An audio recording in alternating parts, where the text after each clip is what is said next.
All right, guys, I got a very exciting guest for us right now who's joining us on Skype. He has an upcoming fight against Jermey Kennedy at UFC Long Island, representing the East Coast here. It's going to be a fun time. We got Kyle Crash Bochniak here joining us. What's going on, Kyle? What's going on, man? Thanks for having me on. Thanks for joining us, man. And we got this awesome event coming up for UFC Long Island. We've been checking out your Facebook, Instagram, and everywhere that you're on, and it seems like you're working really hard. First off, the first question that we got to ask you, man, is what can everybody expect when they tune in to watch you fight that night? They can expect a just violent fighter. I'm hungry, trying to make a statement. I get the experience that I need in the octagon, and it's time to finish people. And I've never worked any harder for anything in my life right now. I'm eating strict. I'm eating hard. Going to bed early, waking up early, training hard. So I'm tackling it by all angles right now. So the last two fights that you had were decisions. You had one fight against Charles Rosa and your other fight against Enrique Barzola. Was there anything about those two fighters that surprised you before you went into their fights? No, they didn't surprise me, really. I knew they were all strong, very durable, active, good conditioning. They like to move around a lot, pick shots, kind of run away, pick shots, run away again. So I'm more of a come forward type of guy who likes to bite down and throw. So we'll see what Kennedy has in store. I'm not sure he wants to get hit. He's a pretty boy, so he might want to just grind me against the fence and suck me down, take me down there and hold me. But I'm very hard to get to the mat as well. I'm like a cat, so we'll see what happens. So that fight that you had against Enrique, after that, what did you have to do to get this fight? I mean, I know that you were pushing to get back on there. They did give you this fight on UFC Long Island, but, you know, was there any other cards that caught your eye before UFC Long Island that you were trying to get your foot into? I wanted to go to Brazil and fight Pepe. He's step-up competition. Yeah. I knew that would be a perfect matchup. He's got tons of fans. He's fought in the UFC. He's been in there for a while. Like UFC Brazil 1, I believe, the Ultimate Fighter. So that was a perfect opportunity for me. But, things happened. He got injured, broke his nose. I had an injury during camp, so it gave me opportunity to get that fixed. That was in March. And then, me and Kennedy have been chirping away on Twitter trying to get a matchup going, and boom, Shelby heard it. It happened. Now we're lined up to fight. See, that's a huge thing that's going on in the business right now. Is a lot of fighters are going to their Twitters and they're understanding that you really got to connect with the fans, kind of spark something, I guess, so to say. Yeah, and you were just at the UFC fighter retreat. Is there anything that you learned there that you can put in your book? Yeah, man, definitely. That retreat was extremely knowledgeable. I met all the executives from the UFC, IMG. Picked everybody's brains, got a bunch of contacts. That's why my social media has been blowing up. I know what to do, what to post. I've been all over it, been asking for help. Who should I direct my contact to? When should I post?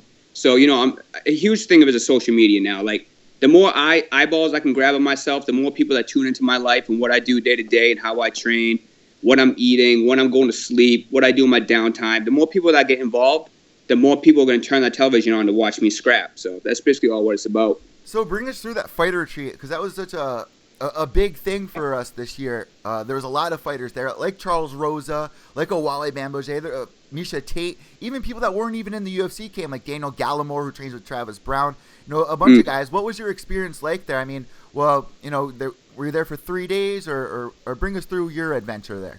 Yeah, we were there for like 3 days. So basically, you treat it like kings. They pick you up. They bring you to this incredible hotel. Everything's athlete retreat. Food, everything. I mean, they had a concert with Snoop Dogg. It was incredible. Who was it? Kobe Bryant. Yep. He came in for a motivational speak, which is really cool.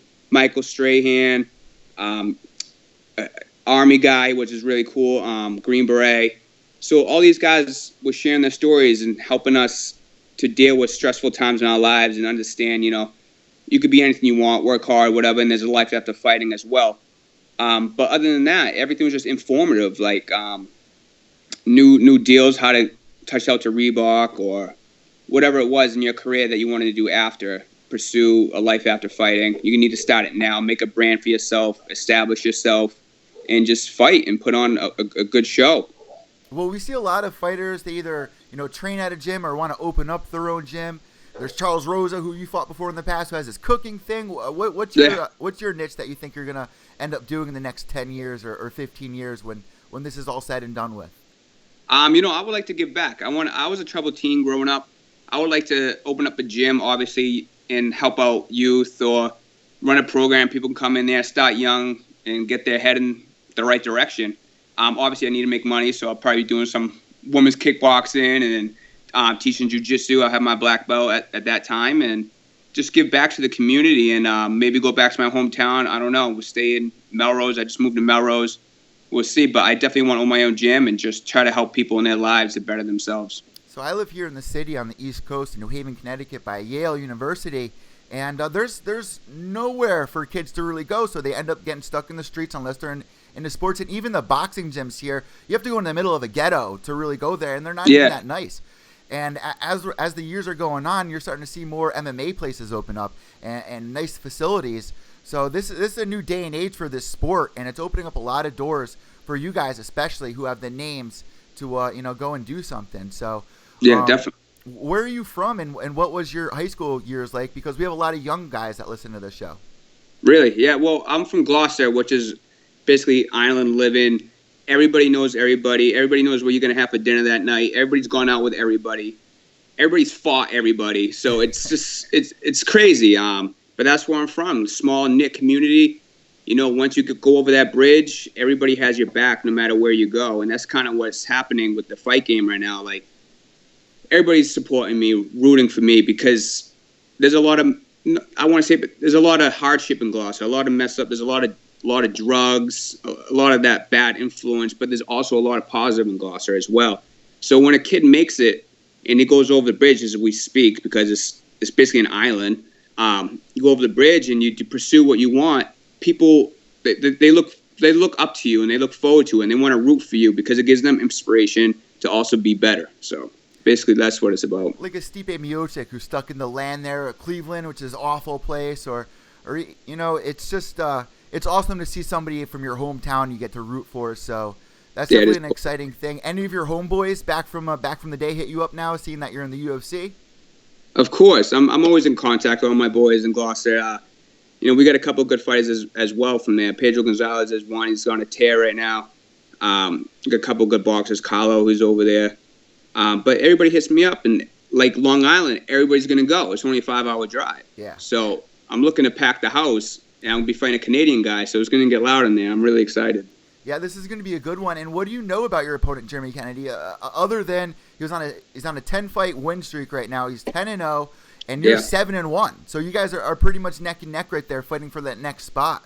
What else do you know about Jermey? That's exactly right. Like, he's 2-0 in the UFC, 10-0 altogether. This would be both of our third fight in the UFC.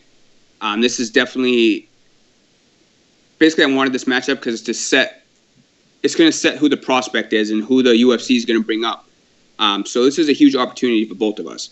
I was supposed to fight Pepe. He fought Ronnie Jason last time. Ronnie Jason and Pepe they were the finalists in the Ultimate Fighter. Mm-hmm. So our timeline is pretty similar. So it just only makes sense that this fight happens and to see who they're going to push forward and make that climb up the rankings.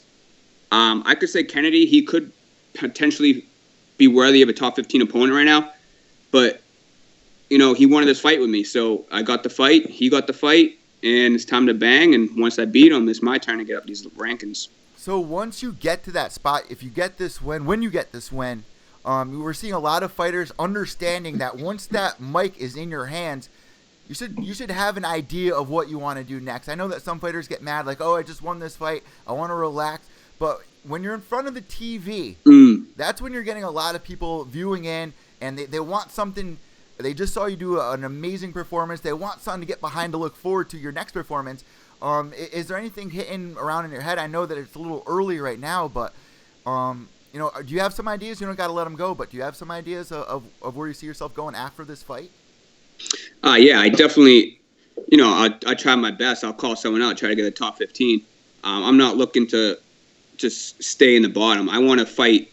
I wanted the Pepe to fight. That would have been perfect. And then I wanted to go up a couple of rankings. So I'll definitely have a name in mind to be calling someone out. I think once you beat someone and you have that mic, you should be calling if you're trying to get those rankings. Well, the thing about you, your last couple of fights have always been on big-name cards, not per se like pay-per-views, but the Damian Maia versus Carlos Condit, the Dillashaw versus Cruz. Those are big cards where a lot of people are going to be tuning in because they're familiar with a lot of these guys. And now we got UFC Long Island, your hometown. This is a big one for you, man. So is your mom, your girlfriend going to be there? do they like watching you fight or what? Oh yeah, my wife, she's my biggest fan. She helps me with everything. She's basically my backbone, helped me with all this stuff. My mother, she's a huge fan. She's flying up from Sarasota to come watch me. My wife's Greek, so her whole entire Greek family is coming up. They try to rent a box suite. My whole gym, Gloucester. Like it's gonna be fun, man. It's gonna be a good time.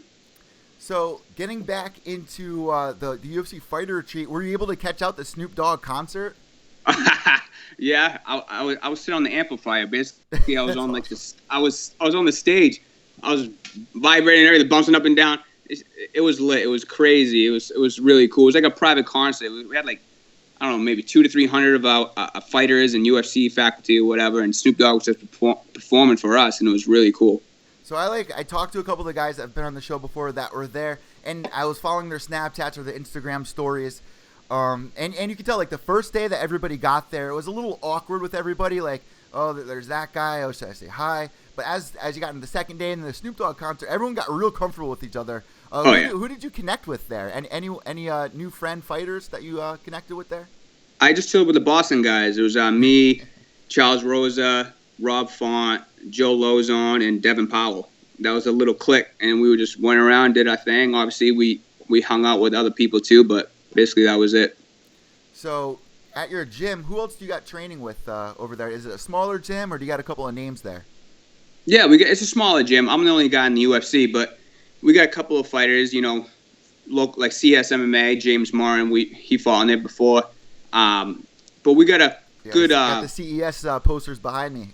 Yeah, CS. That's where it's at, man. CS to the UFC. Mm-hmm. But we got a lot of good jiu-jitsu guys over there. John Clark, my head coach, who's brilliant. His mind is just made for this stuff. He sees the whole game at every angle, and he's ahead of the curve. Like, he's the most under-radar coach in the game. And we got some great training partners as well, all basic, same body types as me. So it works very well when we drill, do technique. And we cross-train, City Otong, Lozon. So we got good training partners. It's good to be, like, you don't have to be around killers all the time. Like, right now I can focus on myself for the gym, and then we can go cross-train, bring people in. So it's very geared towards me right now, and it's the way I like it. Well, yeah, you're seeing like with Claudia, who just fought last weekend, that she has all the focus on her with Ledette. What's her coach's name? Latrell over with Latrell, and then Jackson's and everything. It's always focused on her. Before we let you go, man, UFC 212 just passed. Max Holloway beat Jose Aldo. Did you see that going down the way it did? No, I didn't. Well, I said if Holloway would have won, that's how it would have happened. But I thought Aldo was going to take it, to be honest with you, man. I thought he was going to find his rhythm, slip Holloway's punches, come in with his hook leg kick or whatever it is, and just mix it up and really beat that leg up. I didn't see any of that. He closed the distance pretty well in the first. He rocked him a little bit, but then he just went away from his game plan. And once Holloway started getting his head and started getting loose, and he just two-pieced him. Started taunting him, yeah. Yeah. You could see it was just, I was like, oh my God. And then, he two-pieced him and he fell. And, I felt bad for Aldo, but I just didn't think, I really thought Aldo would have taken that fight. If there's one thing I really hate, and I love MMA fans, they're so passionate, but if there's one thing I hate, when you're at the top of the game and you've been the champion for 10 years and you lose to somebody like a young up-and-comer like Max Holloway, who's on an 11-fight win streak now, like, oh, Aldo should retire. What are you talking about? This is the elite of the elite of the elite fighting the elite of the elite of the elite. How could you say this guy's ready to retire? He's fighting some of the best talent in there. What do you think Jose Aldo's going to do next? What do you think Max Holloway's going to do next before we let you go? Man, I don't know, but I think Frankie deserves a chance. Yeah. Maybe Frankie and Holloway, that'd be good. Nobody wants to see Frankie and Aldo. And then, or Cub Swanson, we'll see. Maybe Swanson and Frankie, and then see who's that. But Frankie, I think, is next in line. Yeah. Although I don't think he should retire. Like you said, he's been in the game for a long, long, long time. So on his face after that, it did kind of look like he was second guessing himself. But I hope he comes back because he's one of my favorite fighters. I grew up watching Aldo. That's made me want to get into MMA. But Aldo should definitely give another shot. Holloway, I think, is going to be Frankie and Holloway. It's Frankie's time again. Hell yeah. Looking forward to it. Before we let you go, where are you right now? Are you in your home office? Where are you? And what do you got going on today?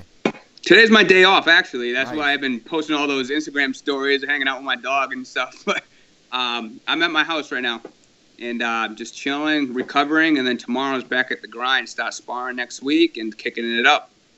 All right. Thank you for joining us, Kyle. Where can everybody find you on social media?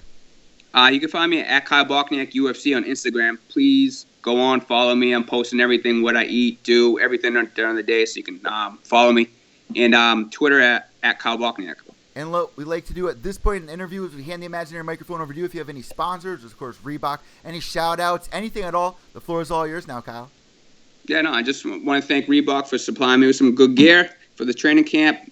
Boston's Best Coffee. It's where you can get your kick, get through your training sessions. My gym, Broadway Jiu-Jitsu, head coach John Clark, my wife, Brittany Bochniak, and that's about it.